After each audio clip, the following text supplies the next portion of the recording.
জয় শ্রীকৃষ্ণ, রাধে রাধে। জয় মা লক্ষ্মী। নমস্কার বন্ধুরা, অমৃত কথা চ্যানেলের নতুন একটি পর্বে আপনাদের স্বাগত জানাই। আশা করছি আপনারা সকলে ভগবানের কৃপায় ভালো আছেন এবং সুস্থ আছেন। অত্যন্ত পবিত্র ও পূর্ণময় তিথি হলো মাঘী পূর্ণিমা। মাঘ মাসের এই বিশেষ দিনে গঙ্গা স্নান, দান এবং জপ তপের যে মাহাত্ম্য বর্ণিত হয়েছে তা অতুলনীয়। এই দিন কিছু বিশেষ কাজ করার মাধ্যমে সৌভাগ্য লাভ করা যায়। তাই আজকের ভিডিওতে আমরা জানবো মাঘী পূর্ণিমার গরুকে কোন খাবারটি খাওয়ালে প্রচুর অর্থ ও সৌভাগ্য আসে। 2026 সালে পঞ্জিকা অনুসারে মাঘী পূর্ণিমার সঠিক সময়সূচি। মাঘী পূর্ণিমার মাহাত্ম্য। মাঘী পূর্ণিমার দিন কিভাবে লক্ষ্মীনারায়ণের পূজা করবেন। মাঘী পূর্ণিমার দিন ভুলেও করবেন না এই 6টি কাজ। তাই আজকের ভিডিওটি খুব গুরুত্বপূর্ণ হতে চলেছে।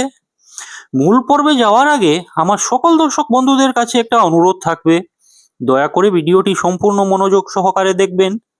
যদি ভালো লাগে তাহলে অবশ্যই একটা লাইক করবেন আর কমেন্টে ভক্তি ভরে লিখবেন জয় শ্রীকৃষ্ণ, রাধে রাধে।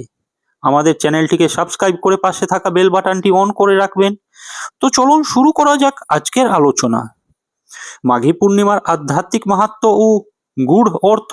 মাঘী পূর্ণিমা কেবল একটি পঞ্জিকা নির্ধারিত দিন নয়, এটি চেতনার শুদ্ধিকরণের একটি বিশেষ লগ্ন।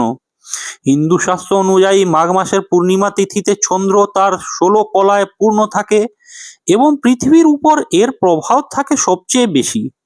এই দিনে চন্দ্রের রশ্মি থেকে যে শক্তি নির্গত হয় তা ঔষধি গুণসম্পন্ন এবং মানুষের মনের উপর শীতল প্রভাব ফেলে।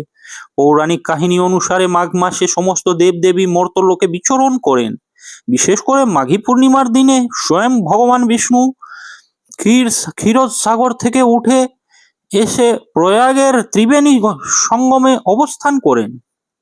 শাস্ত্র বলে এই দিনে পৃথিবীর প্রতিটি নদী, সরোবর এবং কুণ্ড গঙ্গার সমান পবিত্রতা লাভ করেন। যারা গঙ্গা বা কোনো পবিত্র নদীতে স্নান করতে পারেন না, তারা যদি স্নানের বালতির জলে সামান্য গঙ্গা জল মিশিয়ে গঙ্গে উচ্চারণ করেন, তবে তারা গঙ্গা স্নানের সম পরিমাণ পূর্ণ লাভ করেন। এই দিন স্নান করলে শরীরের জড়তা দূর হয় এবং মনের অন্ধকার, কাম, ক্রোধাদি প্রশমিত হয়। লক্ষ্মীনারায়ণের বিশেষ পূজা পদ্ধতি বিস্তারিত নির্দেশিকা। মাঘী পূর্ণিমা ভগবান শ্রী বিষ্ণু এবং দেবী লক্ষ্মী মা আরাধনা করা হয় মূলত সংসারের ঐশ্বর্য এবং শান্তি প্রতিষ্ঠার জন্য। এই পূজাটি অত্যন্ত নিষ্ঠার সঙ্গে সম্পন্ন করতে হয়। পূজার পূর্ব প্রস্তুতি। পূজার আগের দিন থেকে সংযম পালন করা উচিত। পূর্ণিমার দিন ব্রহ্ম মুহূর্তে অর্থাৎ সূর্যোদয়ের প্রায় 1.5 ঘন্টা আগে শয্যা ত্যাগ করুন। ঘর বাড়ি পরিষ্কার করে প্রবেশদ্বারে আম্রপল্লব এবং ফুলের মালা দিয়ে সাজান। আলপনা এঁকে মা লক্ষ্মীর চরণের ছাপ তৈরি করুন। ঘট স্থাপন ও সংকল্প। পূজাস্থানে একটি কাঠের সিংহাসন বা চৌকি রাখুন। তার উপর হলুদ রঙের রেশমি কাপড় বিছিয়ে দিন। একটি তামার ঘটে জল ভরে তার উপর একটি নারকেল ও 5টি আম্রপল্লব দিয়ে ঘট স্থাপন করুন। এরপর হাতে সামান্য জল ও ফুল নিয়ে সংকল্প করুন যে আপনি আপনার পরিবারের সুখ ও শান্তির কামনায় আজকের এই মাঘী পূর্ণিমার ব্রত পালন করছেন। অভিষেক ও অর্চনা। ভগবান নারায়ণকে পঞ্চামৃত, দুগ্ধ, দধি, ঘৃত, মধু এবং শর্করা দিয়ে স্নান করান। এরপর শুদ্ধ জল দিয়ে স্নান করিয়ে সুন্দর বস্ত্র পরান। শ্রী বিষ্ণুকে চন্দনের তিলক দিন এবং মা লক্ষ্মীকে সিঁদুর ও চন্দনের তিলক অর্পণ করুন। নারায়ণের প্রিয় হলুদ ফুল যেমন গাঁদা এবং মা লক্ষ্মীর প্রিয় লাল ফুল যেমন জবা বা পদ্ম দিয়ে সাজান। মনে রাখবেন, ভগবান বিষ্ণু তুলসী পাতা ছাড়া কোনো ভোগ গ্রহণ করেন না, তাই প্রতিটি নৈবেদ্যে একটি করে ধোয়া তুলসী পাতা অবশ্যই দেবেন। আরতি ও মন্ত্র জপ। প্রদীপ ও ধূপ জ্বালিয়ে বিষ্ণু সহস্রনাম পাঠ করুন। যদি তা সম্ভব না হয় তবে ওম নমো ভগবতে বাসুদেবায় এই দ্বাদশাক্ষর মন্ত্রটি 108 বার জপ করুন। পূজা শেষে কর্পূর জ্বালিয়ে আরতি করুন। আরতির পর শঙ্খধ্বনি করা অত্যন্ত শুভ বলে মানা হয়, কারণ শঙ্খের ধ্বনি নেতিবাচক শক্তি দূর করে। মাঘী পূর্ণিমার দিন ভুলেও করবেন না এই 6টি কাজ। শাস্ত্রীয় বিধান অনুযায়ী মাঘী পূর্ণিমার পূর্ণ ফল ধরে রাখতে হলে নির্দিষ্ট কিছু আচরণগত সতর্কতা অবলম্বন করা জরুরি। নিচে সেই 6টি বর্জনীয় কাজের বিস্তারিত বর্ণনা দেওয়া হলো।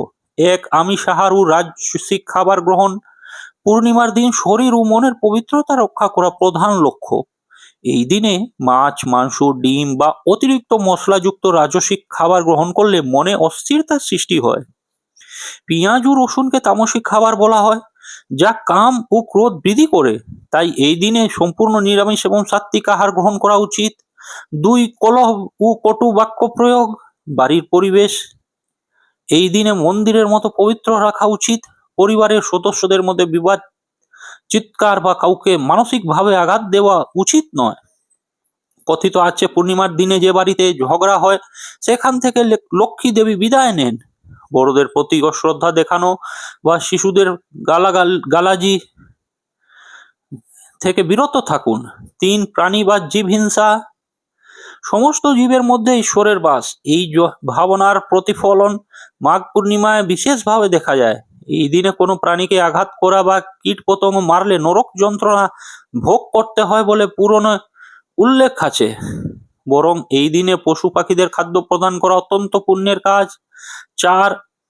আসরিক প্রবৃত্তি ও নেশা। মদ, তামাক বা যে কোনো প্রকার নেশা জাতীয় দ্রব্য সেবন এই দিনটিতে নিষিদ্ধ। নেশা করলে মানুষের হিতাহিত জ্ঞান লোপ পায়, যা পূর্ণিমার পবিত্রতার প্রতিপন্থী। এই দিনে রিপুগুলিকে জয় করার চেষ্টা করা উচিত, তাদের প্রশ্রয় দেওয়া নয়। 5. ব্রহ্মচর্য পালন না করা। পূর্ণিমার দিন ব্রহ্মচর্য পালনের বিধান রয়েছে। কামুক চিন্তা বা শারীরিক মিলন থেকে এই দিনে বিরত থাকা উচিত। এটি কেবল ধর্মীয় কারণেই নয়, বরং আধ্যাত্মিক শক্তি সঞ্চয়ের জন্যও গুরুত্বপূর্ণ। এই সময়টি ইষ্ট দেবতাকে স্মরণ করার জন্য উৎসর্গ করা উচিত। 6. অহেতুক বিলাসিতা ও দেরি করে ঘুম থেকে উঠা। মাঘী পূর্ণিমার দিনে অলসতা আপনার পুণ্যের পথে বাধা হতে পারে। বেলা পর্যন্ত ঘুমিয়ে থাকা বা দিনের বেলা ঘুমানো এই তিথিতে অশুভ বলে ধরা হয়। এছাড়াও দামি জিনিস কেনা বা নিজের ভোগের জন্য অতিরিক্ত অর্থ ব্যয় না করে সেই অর্থ আর্তমানবতার সেবায় দান করা উচিত। মাঘী পূর্ণিমার পবিত্র ব্রত কথা। প্রাচীনকালে কান্তিপুর নামক এক অত্যন্ত সমৃদ্ধ নগরী ছিল। সেই নগরে ধনেশ্বর নামের এক ব্রাহ্মণ বাস করতেন। ধনেশ্বর ছিলেন অত্যন্ত নিষ্ঠাবান, ধার্মিক এবং পরোপকারী। শাস্ত্রীয় জ্ঞানে যেমন পণ্ডিত ছিলেন, স্বভাবেও ছিলেন তেমনি বিনয়ী। তার পত্নী রূপবতীও ছিলেন আদর্শ গৃহিণী। তাদের সংসারে কোনো কিছু রকম অভাব ছিল না। ধন সম্পদ, মান সম্মান এবং প্রতিপত্তি সবকিছুই ছিল পর্যাপ্ত। কিন্তু এত সুখের মাঝেও তাদের মনে একটি গভীর বিষাদ ও হাহাকার ছিল। ব্রাহ্মণ দম্পতি ছিলেন নিঃসন্তান। তদানীন্ত সময়ে নিঃসন্তান দম্পতিকে সমাজে অত্যন্ত অবহেলার চোখে দেখা হতো। গ্রামের মানুষ ধনেশ্বর ব্রাহ্মণকে অপুত্রক বলে উপহাস করত।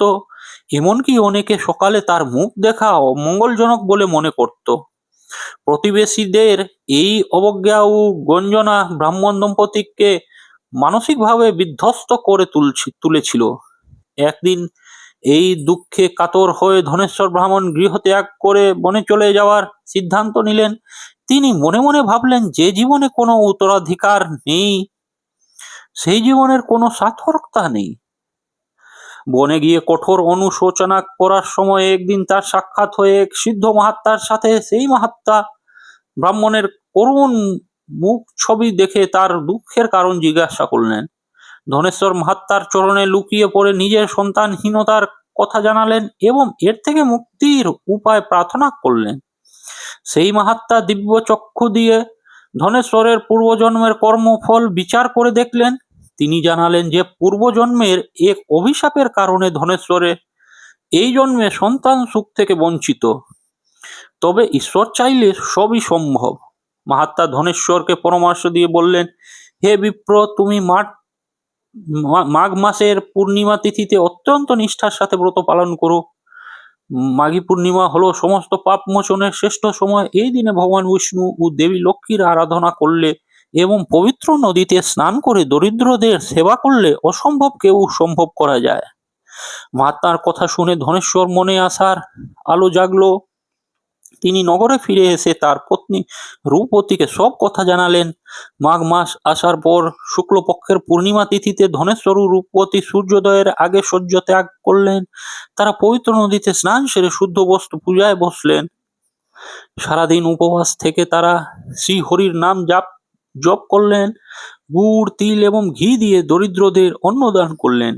মা লক্ষ্মীর সামনে ঘিয়ের প্রদীপ জ্বালিয়ে তারা আকুল হয়ে প্রার্থনা জানালেন।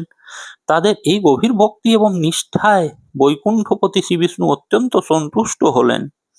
সেই রাতেই ধনেশ্বর ব্রাহ্মণ স্বপ্নাদেশ পেলেন যে তার ব্রত সফল হয়েছে। কিছুকাল পরেই রূপবতী গর্ভবতী হলেন এবং যথাসময়ে তাদের ঘরে এক পরম সুন্দর ও তেজস্বী পুত্র সন্তানের জন্ম হলো। সেই পুত্রের আগমনে ব্রাহ্মণের ঘর আলো হয়ে উঠলো এবং সমাজের সকল উপহাস ও গঞ্জনা চিরতরে বন্ধ হলো। ধনেশ্বর ও তার পরিবার আজীবন মাঘী পূর্ণিমার এই মাহাত্ম্য প্রচার করতে লাগলেন। ব্রতকথার শিক্ষা ও মাহাত্ম্য। মাঘী পূর্ণিমার এই কাহিনী আমাদের শেখায় যে ভক্তি এবং ধৈর্যের সাথে যদি কেউ ঈশ্বরের শরণাপন্ন হয় তবে তার জীবনের বড় থেকে বড় অভাবও দূর হতে পারে। এই ব্রতের কয়েকটি মূল শিক্ষা হলো: এক, নিষ্ঠা ও বিশ্বাস। ধনেশ্বর ব্রাহ্মণ এবং তার স্ত্রী কঠিন পরিস্থিতিতেও ঈশ্বরের উপর বিশ্বাস হারাননি। মাঘী পূর্ণিমার ব্রত কেবল একটি আচার নয়, এটি অন্তরের বিশ্বাসের পরীক্ষা। 2, দানের মহিমা। এই ব্রত কথা অনুযায়ী কেবল উপবাস করলেই ফল মেলে না, সেই সাথে অভাবী মানুষকে খাদ্য ও বস্ত্র দান করা অনিবার্য। মাঘ মাসে তিল ও গুড় দান করা ভগবান বিষ্ণুর আশীর্বাদ লাভের সহজ পথ। 3, ধৈর্য ও সংযম। জীবনে যখন চরম দুর্দিন আসে তখন অধৈর্য না হয়ে সংযমের সাথে ব্রত পালন করলে ভাগ্য সুপ্রসন্ন হয়। 4, সামাজিক মর্যাদা পুনরুদ্ধার। শাস্ত্রমতে এই ব্রত পালন করলে কেবল পারিবারিক সুখই নয়, সমাজে মানুষের সম্মান ও মর্যাদা বৃদ্ধি পায়। ধনেশ্বর ব্রাহ্মণের কাহিনী তারই প্রমাণ। মাঘী পূর্ণিমার এই ব্রত কথা পাঠ করলে বা শ্রবণ করলে নিঃসন্তান দম্পতিরা সুসন্তান লাভ করেন, দারিদ্র্য দূর হয় এবং মৃত্যুর পর বৈকুণ্ঠ ধাম প্রাপ্ত হয়। এই পবিত্র দিনে মন শান্ত রেখে ভগবান বিষ্ণু ও মা লক্ষ্মীকে স্মরণ করে যারা এই ব্রত কথা আলোচনা করেন তাদের গৃহে কখনোই অমঙ্গল প্রবেশ করতে পারে না। মাঘী পূর্ণিমা 2026 তারিখ কুঞ্জিকা অনুসারে মাঘী পূর্ণিমা 1 ফেব্রুয়ারি 2026 ভোর 5:52 শুরু এবং 2 ফেব্রুয়ারি 2026 ভোর 3:38 শেষ হবে। তাই উদয়াতিথি অনুসারে মাঘী পূর্ণিমা 1 ফেব্রুয়ারি 2026 রবিবার পালিত হবে। মাঘী পূর্ণিমায় গো সেবার মাধ্যমে সৌভাগ্য ও অর্থপ্রাপ্তি। সনাতন ধর্মাবলম্বীদের কাছে গরু কেবল একটি পশু নয়, তিনি হলেন গোমাতা। পুরাণে বর্ণিত আছে যে একটি গরুর শরীরে প্রতিটি অংশ ভিন্ন ভিন্ন দেব দেবী অবস্থান করেন। মাঘী পূর্ণিমার দিন যখন চন্দ্র ও সূর্যের বিশেষ প্রভাব পৃথিবীতে পড়ে তখন গরুকে সেবা করলে সেই সকল দেব দেবীর আশীর্বাদ একত্রে লাভ করা সম্ভব হয়। সেই বিশেষ জিনিসটি কি এবং কেন তা কার্যকর করি? মাঘী পূর্ণিমার দিন গরুকে যে বিশেষ জিনিসটি খাওয়ানোর কথা বলা হয়েছে তা হলো একটি আটার তিলকযুক্ত রুটি, তার উপর সামান্য গুড় এবং কালো তিল। এই সংমিশ্রণটি অত্যন্ত শক্তিশালী হওয়ার বৈজ্ঞানিক ও আধ্যাত্মিক কারণ রয়েছে। আটা বা গম এটি মা অন্নপূর্ণার প্রতীক। গরুকে আটা রুটি খাওয়ানোর অর্থ হলো নিজের সঞ্চিত ধান্য বা সম্পদে কে আশীর্বাদ পুষ্ট করা। গুড় হলো জ্যোতিষশাস্ত্রে সূর্য এবং মঙ্গলের চারক। এটি জীবন থেকে আলস্য দূর করে এবং তেজ ও প্রতিপত্তি বৃদ্ধি করে। কালো তিল। মাঘ মাসে তিল হলো ভগবান বিষ্ণুর ধাম থেকে উৎপন্ন হওয়া একটি পবিত্র বস্তু। এটি মানুষের রাহু, কেতু এবং শনির কুপ্রভাব কাটিয়ে দেয়। গরুকে খাওয়ানোর সঠিক পদ্ধতি ও নিয়ম। এই উপায়টি কার্যকর করার জন্য কিছু বিশেষ নিয়ম মেনে চলা জরুরি, যা আপনার সৌভাগ্যের দ্বার উন্মুক্ত করতে সাহায্য করবে। প্রস্তুতি ও পবিত্রতা। মাঘী পূর্ণিমার দিন সকালে স্নান সেরে শুদ্ধ বস্ত্র পরিধান করুন। এরপর নিজের হাতে আটা মেখে একটি রুটি তৈরি করুন। মনে রাখবেন এই রুটিটি যেন লবণহীন হয়। রুটিতে সেকার পর তাতে সামান্য ঘি মাখিয়ে নিন। উপকরণ সংযোগ: রুটির উপরে এক টুকরো গুড় এবং এক চিমটি কালো তিল রাখুন। যদি সম্ভব হয় তবে রুটির মাঝখানে সামান্য হলুদের তিলক লাগিয়ে দিন। হলুদ হলো বৃহস্পতির প্রতীক, যা ধন সম্পদ বৃদ্ধিতে সহায়তা করে।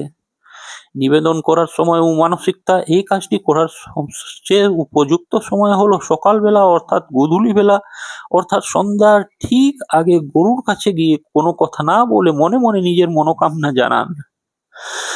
শাস্ত্রমতে এই দানটি চুপচাপ বা নিঃশব্দে করা উচিত। কাউকে ঢাকঢোল পিটিয়ে বা প্রদর্শন করে এই সেবা করলে তার আধ্যাত্মিক শক্তির হ্রাস পায়। গোমাতার আশীর্বাদ গ্রহণ: গরুকে রুটিটি খাওয়ানোর পর তার কপালে বা পিঠে হাত বুলিয়ে প্রণাম করুন।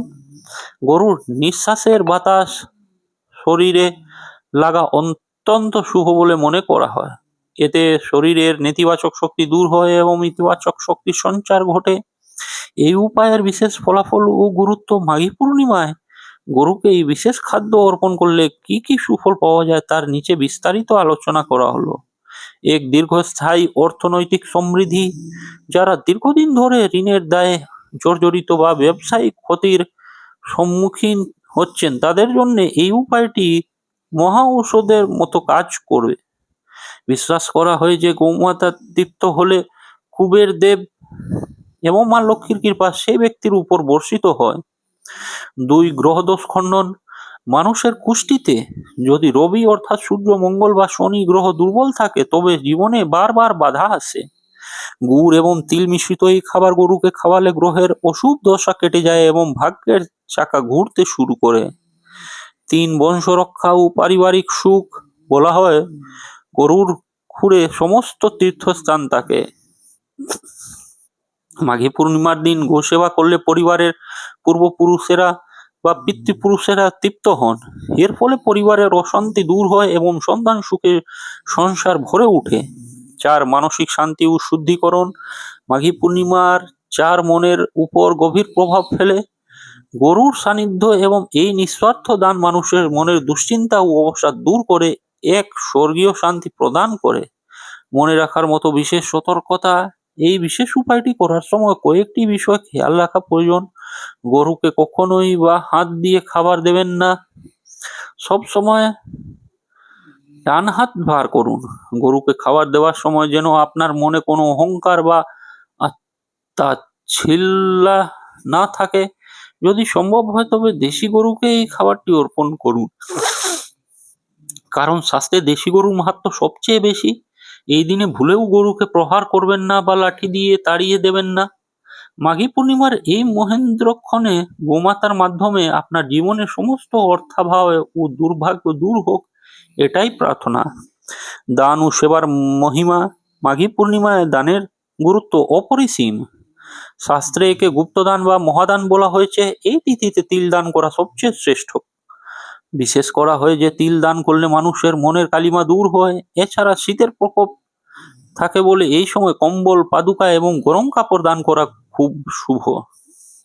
আপনি যদি এই দিনে অভাবী কাউকে অন্ন দান করেন তবে আপনার ভান্ডার কখনো শূন্য হবে না। এমনকি পশু পাখিকে খাওয়ানো এই দিনে বিশেষ করে ফলদায়ক। মাঘী পূর্ণিমা আমাদের স্মরণ করিয়ে দেয় যে জাগতিক কর্মব্যবস্থার মাঝেও আধ্যাত্মিক শুদ্ধি প্রয়োজন।